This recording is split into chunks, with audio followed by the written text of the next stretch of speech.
자, 시간 표현에 대해서 해볼게요, 여러분. 이제 우리 높임 표현까지 했고, 이번에 세 번째 시간 표현 시간이에요. 시간 표현은요, 여러분, 두 개가 있습니다. 시제와 그 다음에 상이 있어요. 상은 이제 동작상이라고도 불러줍니다.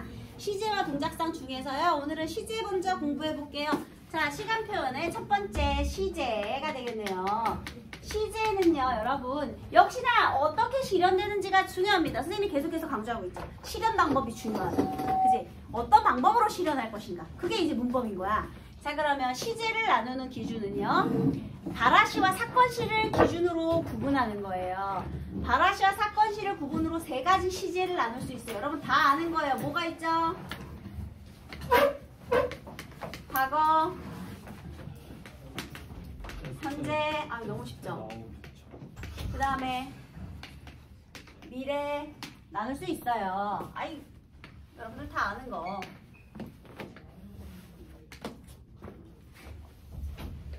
여러분, 사건시는 사건이 일어난 시간이고요. 발화시는 뭐예요?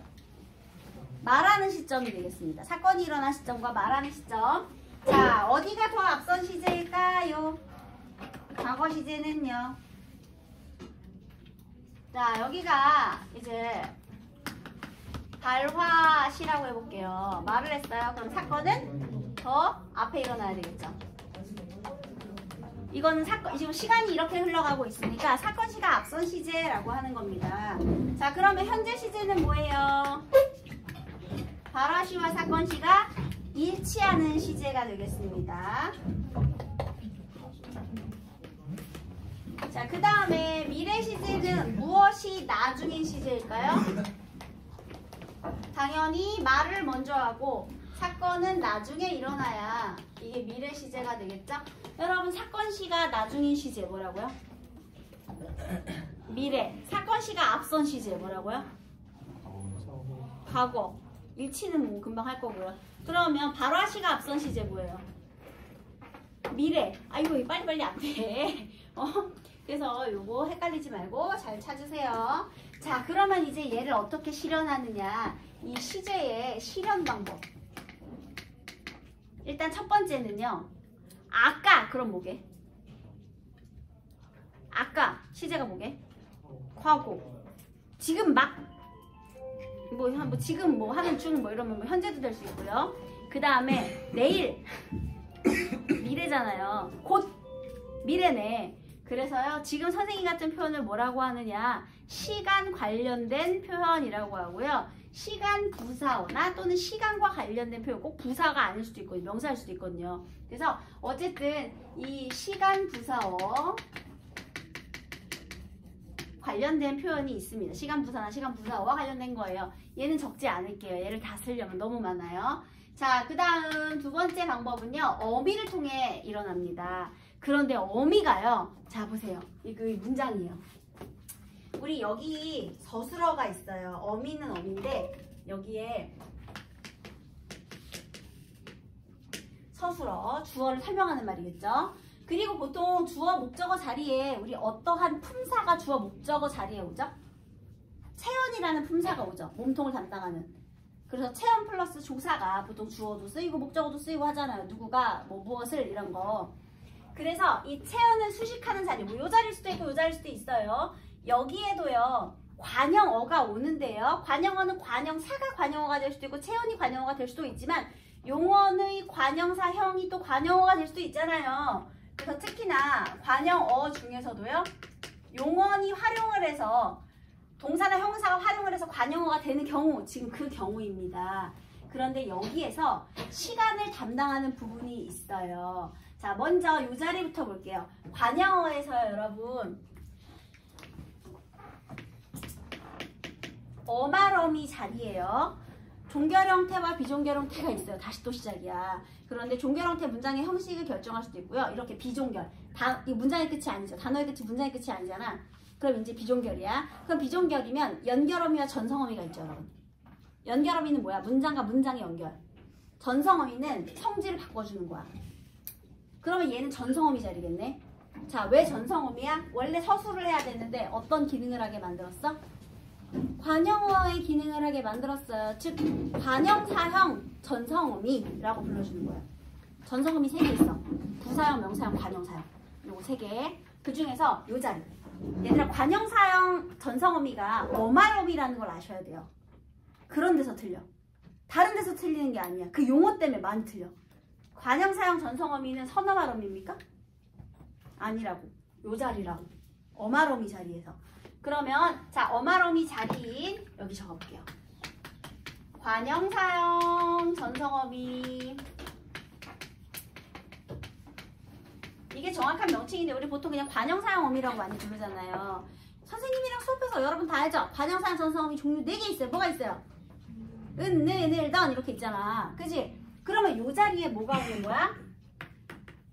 은, 는, 을, 던. 뭐뭐 한 무엇, 뭐뭐 하는 무엇, 할 무엇, 던 무엇 이렇게 오는 거잖아요. 그치? 요거가 원래 기능은 관형사의 기능을 하도록 만들어주는 어미인데 얘가 플러스 뭐도 드러내? 시제도 드러내는 거야. 근데 안타깝게 우리를 헷갈리게 해요. 왜 헷갈리게 하느냐? 이 새끼가 활용 형태가 복잡해요. 동사와 형용사에서의 활용 형태가 달라요. 이게 짜증나는 거죠. 자, 그러면 해보면 돼요. 먹은 고기, 먹는 고기, 먹을 고기, 먹던 고기. 어떤 게 과거예요? 먹다 동사니까요. 먹던 고기. 또 어제 먹은 고기.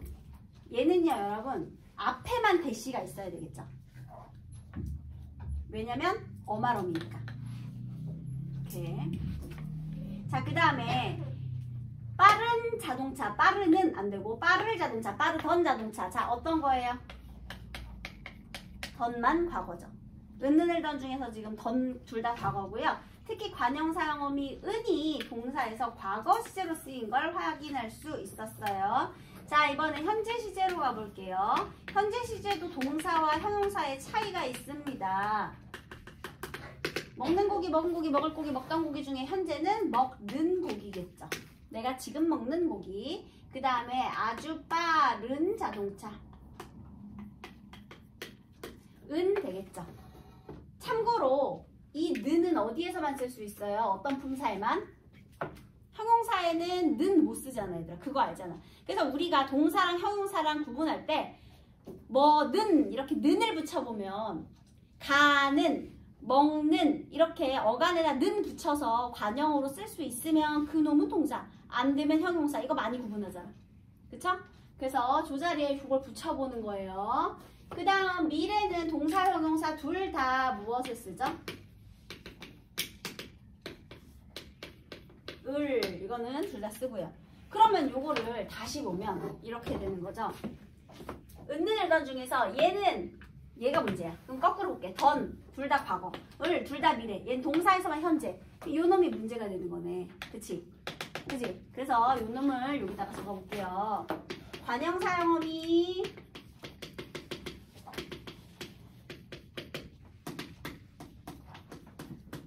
은, 이놈이 문제야. 자, 동사에서 무슨 시제?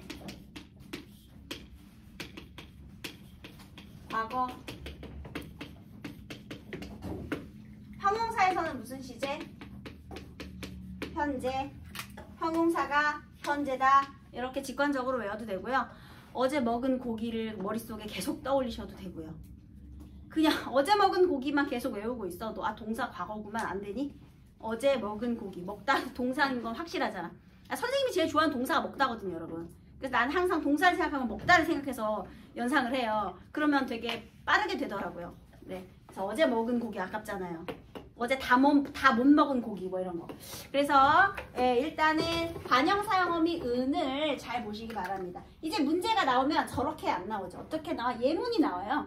그러면 그 예문에서 관형사형어미 은을 활용하여 현재 시제를 드러내고 있다. 요런 선택지가 있어. 그러면 걔가 동사인지 형용사인지 봐야지. 동사라면 틀린 것이고 형용사라면 맞는 것이니까. 그래서 그걸 보면 돼요. 자, 이게 이제 조자리, 어말어미인 관형사형 전성어미 자리였어요. 자, 그 다음 이번에는 요 자리, 서술어 자리를 한번 볼게요. 얘들아, 우리 시제하고 있지, 시제. 자, 시제에서 요 자리, 어떤 자리에서 또 시제가 결정되죠? 시제, 선어말, 어미 자리에서. 이번에는 어말어미가 아니죠. 얘는 어말어미였잖아. 그런데 이번에는 선어말 어미 자리. 어느 자리? 요 자리. 선어말 어미는 높임 있고 시제 있다 그랬어요. 높임은 주체 높임 선어말 어미 있었고요. 시제는 과거, 현재, 미래 다 있어요. 그래서 자, 이게 중요해. 선어말 어미 자리. 요 자리야. 어떤 건지 알겠죠? 자, 그러면 선어말 어미 요거를 한번 봅시다. 일단 과거 시제 선어말 어미 중에요. 여러분 대표적인 게 바로 더예요. 더. 얘는 당연히 과거인데요. 무슨 의미가 추가됐죠? 무슨 의미 추가됐어요? 더? 야, 너 어제 스카에서 공부 좀 하더라? 이거는 들은 거야, 내가 본 거야? 야, 너 어제 스카에서 공부 좀 하더라? 이거? 본 거야. 뭐냐면 경험. 직접 경험으로 얻은 사실이에요. 과거는 과거인데 그래서 얘의 정확한 명칭이 과거 회상 선어말 어미지. 회상이라는 건 내가 경험한 사실을 떠올리는 거거든요. 그래서 자, 더는 과거도 과거지만 직접 경험을 통해 알게 된 과거의 사실을 회상하는 의미가 있습니다. 여러분 아까 선생님 문법 요소 얘기할 때 화자가 자기 의도를 드러낸다 그랬잖아요. 그래서 이 시제 선어말 어미를 통해서 특히 의도가 굉장히 많이 드러나요. 그래서 의도 관련된 문제 외가 되게 중요합니다. 자, 먼저 더가 있었고요. 그 다음에 대표적인 선어말 어미는 at하고 ot인데요. 그걸 두 번 겹쳐서 써도 돼요. 그러면 어떻게 되느냐? asot 또는 asot 이렇게 두 번 씁니다. 얘는 선생님 형태소 분석할 때 하나하나 잘라야 돼요, 여러분. 형태소는 두 개예요. 과거 시제 선어말 어미 ot을 두 번 써준 거예요. 그래서 at 또는 ot 이렇게 써요. 두 번이나 썼다는 건 굳이 왜 이렇게 두 번이나 썼느냐? 얘는 대과거 또는 그런 거 있죠. 나는 국어를 싫어했었다. 국윤을 만나기 전까지 했었다. 그럼 지금은 좋다는 뜻이겠네. 국어를 좋아한다는 뜻이겠네요. 그러면 어떤 의미가 추가됐어요? 과거는 과거인데 현재와 과거에 단절이 추가됐네. 그러니까 나 공부를 못했었다. 지금은 잘한다는 거죠. 공부를 못했다라고 못했었다를 말하는 거예요. 나 키가 작았다 하고 키가 작았었다 하고 다르잖아, 얘들아. 그치? 그래서 as었다가 들어가면 과거와 현재의 단절의 의미가 추가되는 거예요. 대과거의 의미죠. 자, 그 다음에 가장 흔히 사용하는 과거 시제 선어말 어미 asot의 의미를 보도록 하겠습니다. 이거 이제 많이 해가지고 이 의도 다 잘 알 텐데, 자, 첫 번째는요, 단순한 과거일 수 있어요. 어제 밥을 먹었다 이런 과거겠죠? 그 다음에 이런 게 있어요. 목이 부었다. 이거는 나 오늘 컨디션 안 좋아. 왜? 목이 부었어. 지금은요? 지금도죠. 그러면 얘는 뭐라고 하느냐? 과거의 사건이 현재까지 지속된 완료의 지속 이라는 표현을 써요. 완료 지속이라는 말도 되고요. 현재까지 사건이 영향을 미치고 있다 해도 되고요. 여러분 표현은 바뀔 수 있어요. 어떤 의미인지를 아셔야 돼요. 얘가 정확한 명칭이 있는 게 아니거든요, 여러분. 그냥 그걸 어떻게 설명하느냐에 따라 다른 거니까. 그래서 어떤 사건이 현재까지 영향을 미친다? 아니면 과거 사건이 완료됐는데 그것이 지속. 마치 뭐 같은 역할을 해? 동작상 같은 역할을 하네요. 완료상 같은 역할을 해. 근데 여러분, 선생님 그럼 이거 완료상이라고 하면 안 돼요? 완료상은요, 원래 이렇게 선어말 어미를 통해서 실현되는 게 아니에요. 완료상은 연결어미나 또는 보조 용언으로 실현한단 말이에요. 있다, 뭐 이런 거, 아지다, 뭐 이런 거 있잖아요. 그 다음에 고 있다, 이런 거. 그러니까 보조 용언을 통해 실현하는 건데, 얘가 지금 선어말 어미 하나 자체로 이렇게 동작상과 관련된 표현이 있다라는 것도 좀 독특하죠. 그 다음 그거 있죠. 선생님 저 이번에 너무 공부할 게 많아서 오늘 밤에 잠은 다 잤어요. 얘들아 다 잤어요. 과거 시제를 썼는데요. 오늘 밤 아직 오지 않았거든요. 그러면 과거 시제 선어말 어미를 통해서 사실은 어떤 시제를 드러내요? 미래. 근데 미래의 일이 마치 정해진 일인 것처럼 확신의 태도를 드러내는 거죠. 그래서 미래 확신이라고 하셔도 좋고요. 미래 일을 정해진 일인 것처럼 드러낸다 라고 하도 좋고요. 그러니까 봐봐. 과거, 현재, 미래하고 다 걸쳐져 있는 의도가 있는 거죠. 그래서 화자의 의도가 어떤 식으로 드러나는지 이제 이거를 묻는 문제가 자주 등장을 하게 됩니다. 이번에 현재 시제를 한번 볼게요. 현재 시제의 선어말 어미는요. 니은이나 는이 있어요. 간다, 먹는다. 그렇지만 빠른다. 안 되네. 빠른다 안 되죠. 빠르다의 품사가 뭐야? 형용사. 형용사에는 이걸 붙일 수 있어 없어? 없어. 아까 전에 관형사형어미 는도 동사에만 붙었잖아요. 똑같이 현재 시제 선어말 어미는 동사에만 결합할 수 있어요. 왜요? 형용사의 개념이 현재의 상태거든요. 근데 뭘 거기다가 또 다른 그 문법 표지를 또 붙일 필요가 없는 거야. 이미 현재의 상태이기 때문에. 현재 성질이나 상태이기 때문에요. 그럼 다시요. 얘는 어떤 일단 의미를 드러내느냐. 여러분 언제나 이 형태 관련된 문제 나올 수 있거든요. 얘는 어떤 조건에 의한 이 형태가 되죠? 선행하는 어간이 양성 모음을 가졌느냐, 음성 모음을 가졌느냐. 얘는요. 자음으로 끝난 어간이냐, 모음으로 끝난 어간이냐. 뒤에서 가, 먹 이런 거. 그래서 그런 것도 보셔야죠. 자, 그다음 다시요. 여기 는은요. 원래는 현재의 의미를 드러내겠죠. 그런데 이런 거 있어요. 이순신장군이 승리를 거둔다. 과거의 사건인데도 현재 시제 쓸 수 있죠. 어떻게? 과거를 생생하게 드러내고 싶을 때. 그 다음에 내년에 군대 간다. 이 실패하면 내년에 군대 간다니네. 내년 군대 가는 애들 있어. 없을 것 같아?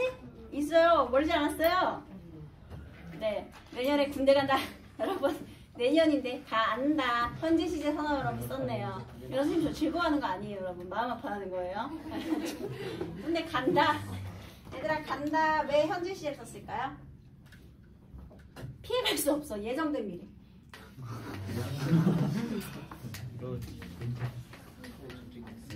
연사에 다리 한 개 뽀개져.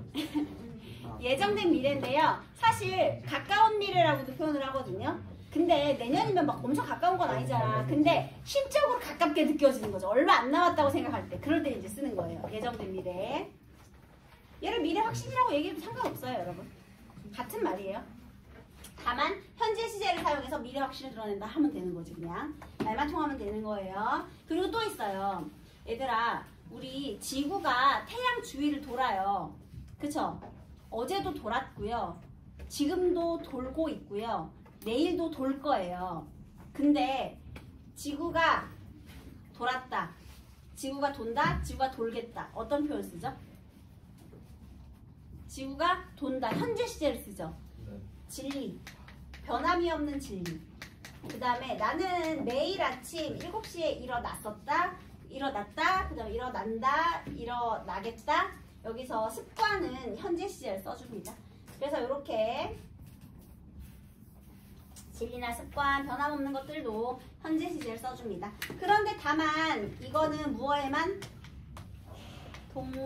동사에만 쓴다는 거죠. 자, 그러면 형용사는 현재 시제 어떻게 돼요? 형용사는 기본형. 현재형이에요. 빠르다. 자동차가 빠르다. 이런 거. 세월이 빠르다. 그냥 현재 시제를 기본형으로 쓰죠. 그런데 먹다. 이 기본형을 현재 시제로 쓰지 않아요. 먹다가 아니고 먹는다라고 하지. 그지? 그래서 이런 거. 그래서 형용사의 기본 형태가 우리 현재형이다. 이렇게 보겠습니다. 우리 품사 구분할 때 근데 이거 안 되는 거 막 여러 개 했었지. 그치 얘들아? 그지? 네. 어쨌든 이렇게 했습니다. 자, 그 다음에 이제 미래 시제에 또 선어말 어미 했었어요. 선어말 어미에서요. 제일 대표적인 미래 시제 선어말 어미는 계신데요. 일단 리도 있죠. 하리라. 이거 무슨 의미가 추가됐죠? 앞으로 뭐뭐 하리라. 의지가 추가됐죠? 그죠? 미래인데. 그 다음에 이제 대표적인 미래 시제 선어말 어미 계시 있죠. 자, 얘도요. 미래를 드러내는 것도 있지만요. 이번 시험에서는 반드시 성적을 올리겠다 할 때는요. 뭐 하겠다. 의지죠. 그 다음에 뭐 내일까지 풀어올 수 있겠니? 이거 무슨 의미야? 할 수 있겠니? 가능성이에요. 문 좀 열어주겠니? 이거 가능성이에요? 아 내가 몰라서 뭐 걔가 문을 못 열겠니? 이거 가능성 아니에요. 그럼 그땐 뭐게? 완곡한 표현. 야 문 열어! 기분 나쁘잖아. 그때는 문 좀 열어주겠니? 뭐뭐 좀 해주겠니? 이런 거 완곡한 표현으로도 사용이 돼요. 그래서 이런 의미들로 사용이 됩니다. 이 의도 물어보는 게 정말 자주 등장해서 여러분들이 쉽게 할 수 있을 거예요. 이게 다 어디 있느냐? 7페이지까지의 내용입니다. 근데 또 하나 빼먹었네. 추측 빼먹었네. 얘들아 추측으로 사용될 수도 있죠. 뭐 비가 오겠다. 내일은 비가 오겠다. 이런 거. 저거 하늘 보니까 내일은 날씨가 좋겠다. 이것도 추측일 수 있겠죠. 근데 여러분 추측이나 의지를 사용할 때요. 특히 추측. 우리 이거는 나의 태도를 드러내는 거죠. 태도를 드러낼 때는 시제와 관련이 없을 수 있어요. 자, 여기 한번 볼게요.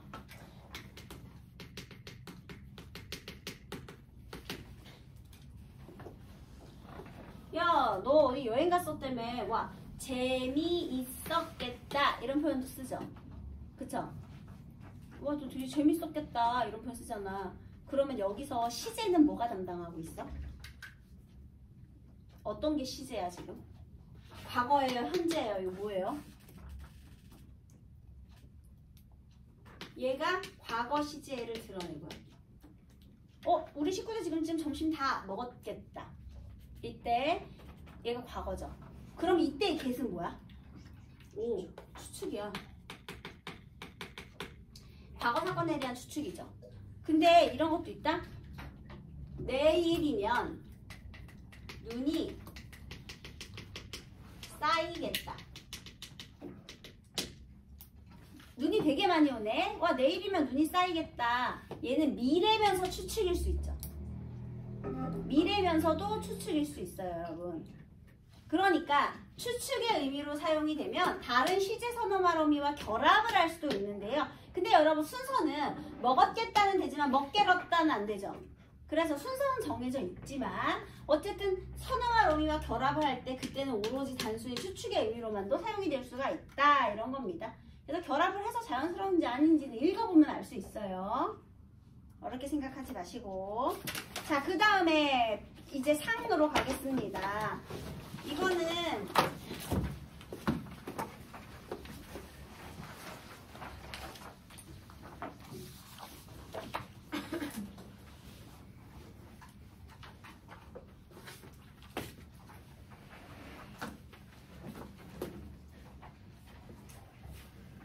지금 시제한 거고요. 두 번째 시간 표현의 시제요. 자, 두 번째가 상인데요. 이거는 동작상이에요. 자, 동작상은 두 개가 있습니다. 진행상과 완료상. 자, 진행상과 완료상이 얘는 어떻게 실현되느냐? 실현되는 방법이요. 첫 번째는 연결 어미를 통해서. 그리고 두 번째는 보조 용언을 통해서. 이거 통사적인 방법이라고 불러줘요.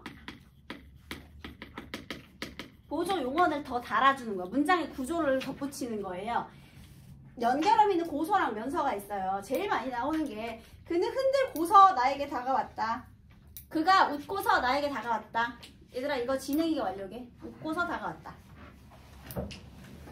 완료죠. 그 다음에 웃으면서 다가왔다. 웃으면서는 진행이죠. 아, 너무 쉬워서 그런가?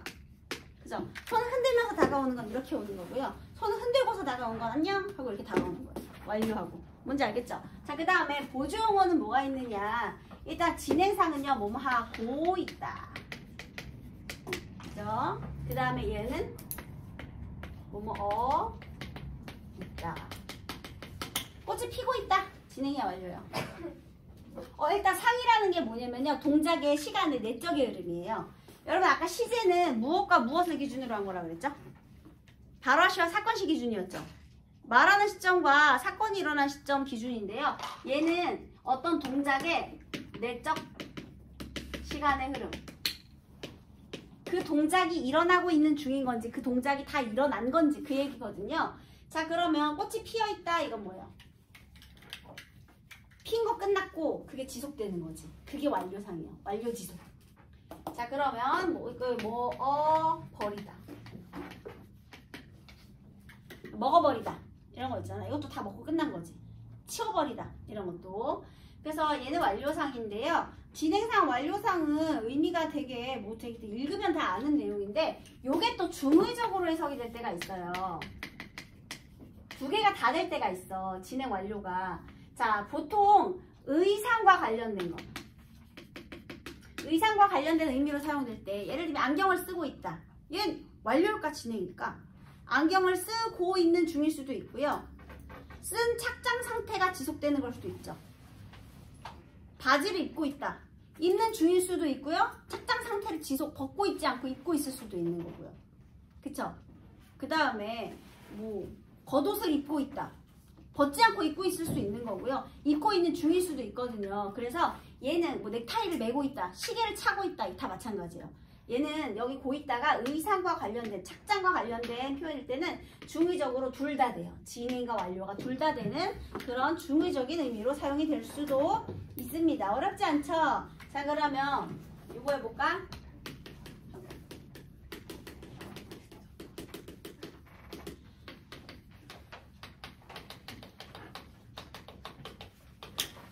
자, 여러분, 이건 시제 뭐예요? 시제, 미래. 얘는 시제 뭐예요? 자, 진행이야, 완료야? 미래 진행상. 얘는 진행이야, 완료야? 완료상. 이렇게 따로따로 보면 절대 실수하지 않아요. 한꺼번에 보려고 그러니까 안 되는 거야. 너네 원래 멀티 잘 안 되잖아. 니네 세모네모 이렇게 각각 따로 잘 그려? 이거? 잘 안 되지? 되는 거야? 되고 있는 거야? 되는 거야? 진짜? 되는 거야? 잘하네. 깜짝 놀랐네. 왜 이렇게 잘해? 그러면 한 번 해도 돼. 미영이는 인정. 한 번 해봐도 돼요. 하지만 우리 보통 사람들은 이거 한 번에 하는 것보다 실수를 줄이려면 이렇게 하나씩 보면 됩니다. 진짜 되게 잘한다. 나중에 한 번 보여달라 그러면 되게 잘한다. 야.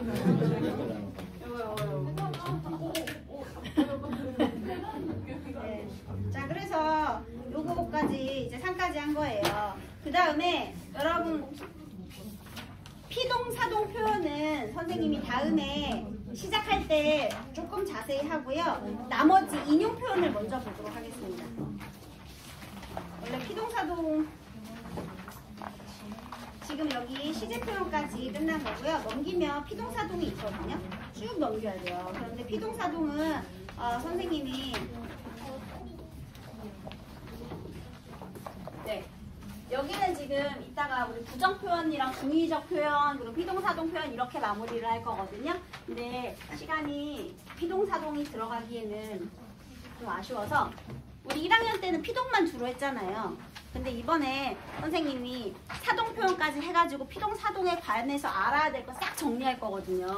그래서 요거 시간 표현 다음에 이제 지금 여기 네 번째로 이 꼽사리 인용 표현 요것도 잠깐 볼게요. 여러분 인용 표현의 종류 되게 간단하죠? 뭐 있어요? 직접 인용이랑 간접 인용. 여러분 어떤 의도 차이가 있죠? 어떤 게 더 직접적이고 생생해요? 직접 인용. 어떤 게 더 객관적이고 간단해요? 간접 인용. 그래서 신문 같은 거에 인용할 때 큰 따옴표로 이렇게 직접 인용하는 경우가 있고 간접 인용하는 경우가 있는데요. 이거는 객관적이고 그 다음에 요약적으로 얘는 좀 생생하게 감정 표현을 드러낼 때 그렇게 사용하는 겁니다. 그런데 얘는 직접적으로 끌어오는 것이기 때문에 모든 표현이 전부 가능해요. 참고로 인용 표현은요. 무엇에 의해 실현될까요? 뭐에 의해 실현돼요? 라고의 품사 뭐야? 얘 부사격 조사예요. 인용격 조사예요. 조사. 부사격 조사. 뭐뭐라고 말했다잖아 얘들아. 그치? 뭐뭐라고 말했다니까 무조건 부사어가 될 수밖에 없거든요. 그래서 조사예요. 부사격 조사. 그 다음에 간접 인용은 이렇게 뭐만 붙여? 자, 문장보호와 조사라고. 얘는 문장보호 없이 고. 그래서요, 인용은 무엇에 의해 결정되느냐? 문장보호와 조사에 의해 실현되는 거예요. 문법적 표지가 얘는 조사네. 자, 그 다음에요. 직접 인용은 아무 말이나 다 그대로 끌어올 수 있지만요. 얘는 이제 나의 말 속에 풀어서 담기기 때문에요. 더 제약이 많아요. 자, 무엇을 손봐야 되느냐? 일단 지시 표현. 그리고 높임 표현. 이 높임 표현은요. 상대 높임은 무조건 쓸 수 없고요. 왜냐하면 얘가 나한테 말한 거잖아. 그러면 듣는 상대 무조건 나였거든요. 근데 내가 나를 높일 수 없죠. 그러니까 상대 높임의 등급은 무조건 헤라챗밖에 쓸 수 없어요. 그 다음에 주체 높임은요. 우리 둘 다에게 높임의 대상인 경우에는 주체 높임이 살아있을 수도 있지만 예를 들면 학생들이 선생님한테 말을 했어. 그러면 너네 입장에서는 내가 주체면 나를 높여야 되지. 근데 나는 나를 높여야 될까? 이상하잖아요. 그럴 땐 주체 높임도 손을 봐야 돼요. 그리고 또 내가 객체가 되는 경우도 있을 수 있잖아요. 목적어나 부사였을 수도 있잖아. 그러니까 이 높임 표현은 잘 봐야 돼. 그 문맥의 의미를 보고서는 결정을 해야 돼요. 내가 누구인지를 보고 결정을 해야 됩니다. 자, 그 다음에 지시 표현, 높임 표현, 그 다음에 시간 표현도 손을 봐야 됩니다. 그래서 이 종결 표현과 관련된 것 이런 것들을 전부 손 봐야 돼. 등등등을 손을 봐야 됩니다. 그래서 제일 많이 나오는 게 이런 거죠. 뭐 어제 현서가 선생님 저 내일 꼭 문법 수업 듣겠습니다 라고 말했다 그랬어요. 그러면 어제 현서가 자 제가 내일이라고 말했던 걸 간접인용으로 가면 뭐라고 해야 돼요? 어제 내일이었으니까 지금은 오늘이지. 그러니까 내일 들을게요. 그러면 이제 오늘 꼭 듣겠다고 말했다. 이렇게 해야 되겠죠. 이런 것들이 시간 표현이 되고요. 있잖아요. 민석이가 내일 우리 누나가 뭐 아니요. 내일 우리 형이 군대 갑니다. 뭐 이렇게 얘기를 했다고 해봐. 그러면 쟤네한테는 우리 형 되겠지만 나한테 우리 형이 아니잖아요. 그러면 민석이의 형이 군대를 간다고 말했다. 이렇게 해야 되겠지. 자신의 형이라고 하든지 아니면 그냥 민석이의 형이 이렇게 얘기하면 됩니다. 그래서 그런 지시 표현도 해야 되고요. 요거 한번 해볼게요. 간호사가 나에게 외투는 거기에 벗어놓으시고 진료실로 들어오세요 라고 말했다. 얘들아 이거 조정해봐. 어떻게 할 거야? 자, 우리 저쪽에 소민이가 간호사예요. 그리고 선생님이 환자예요. 근데 소민이가 나한테 말하는 거야. 나한테 외투는 거기에 벗어놓으시고요. 지금 소민 입장에서는 여기가 거기지. 근데 내 입장에서 여기가 거기야? 그러면 어떻게 해야 돼? 여기에 바꿔야 되겠지. 외투는 여기에. 자, 그 다음에 내가 벗을 건데요. 내가 벗어놓으시고예요. 그럼 어떻게 해야 돼? 외투는 여기에 벗어놓고 진료실로 들어오세요. 자, 들어오세요가 안 되지. 이제 뭐예요? 들어오라. 고 말했다. 이렇게. 들어오라. 명령이니까 헤라체밖에 쓸 수 없는 거야. 여기 헤라체만 써요. 헤라체는 뭐뭐한다. 뭐뭐하냐. 느냐. 라. 자고요. 얘들아 감탄형은 쓸 수 없어요. 왜냐면 내 말 아니니까. 이미 감탄형은 쓸 수가 없고요. 그 다음에 또 하나 서술격 조사 이다가 붙은 말이 있거든요. 근데 서술격 조사 이다는요. 뭐뭐 이세요 아니면 이에요 뭐뭐 이요 이렇게 되잖아요. 이다가 이요 이렇게 할 수 있잖아요. 그냥 이다로 할게요. 뭐뭐 이다 라고 말했다. 그러면 얘는 이다가 어떻게 바뀌어요? 이라로 바뀌죠. 그래서 뭐 학생이라고 말했다. 그러면 학생이라까지가 종결 형태고 고가 조사가 되는 겁니다. 이 뒤에 라고가 붙는 게 아니라요. 서술격 조사 이다는 이라로 바꿔주죠. 그래서 요게 이제 간접 인용까지 요런 표현들 다 바꿔줘야 된다가 돼 있습니다. 얘는 뭘로 실현해? 문장 보호와 함께 뭘로? 조사로 실현하는 거예요. 알겠죠?